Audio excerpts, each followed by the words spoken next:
Let's talk about the anatomy of a sewing machine. Modern sewing machines have a common set of controls: stitch length, stitch width, reverse, and top thread tension. Let's look at these on a few different machines and talk about what they do. Stitch length controls the length of the stitch. 0 means the fabric doesn't move and is used for things like tacking.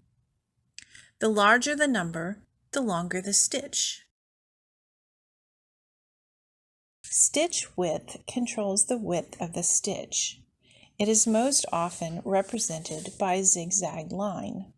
For a straight stitch, set at 0. For a very wide stitch, set to the largest number.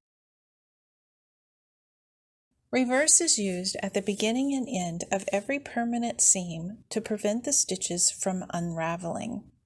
Reverse is almost universally represented by an upside-down U that has an arrow on one of its legs. The upper tension control controls the tension of the upper thread. Normally, each machine will have a range, generally between 3 and 5. The sewing machines usually have some indication of the normal range. If your machine needs to be adjusted beyond the normal range, it's probably time for a tune-up. The hand wheel is located on the side of the sewing machine. It's used for moving the sewing machine very slowly by hand, used for beginning and ending seams and for turning tight curves.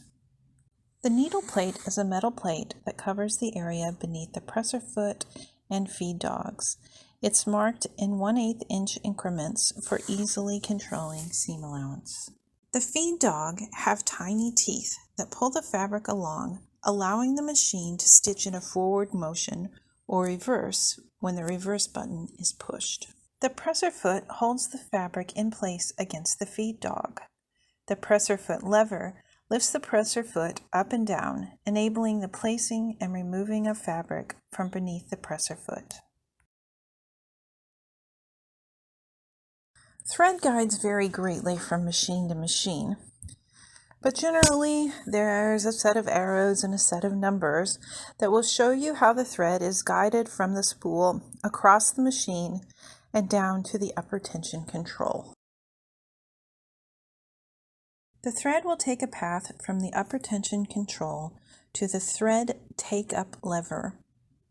The thread take-up lever moves the thread up and down in sync with the needle.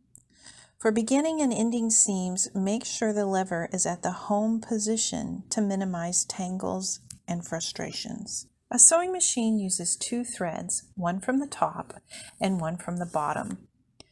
The top thread sits on a spool on top of the sewing machine.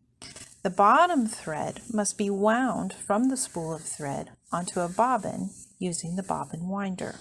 The bobbin sits in the bobbin case. The bobbin case holds the bobbin and controls the tension of the bottom thread. Some bobbin cases are front-loading and must be removed to be loaded, like this one.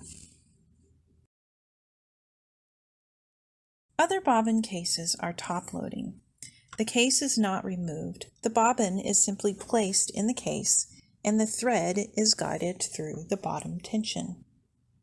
All machines are slightly different, but once you learn the basic anatomy of a sewing machine, you can sit down at any machine with more confidence.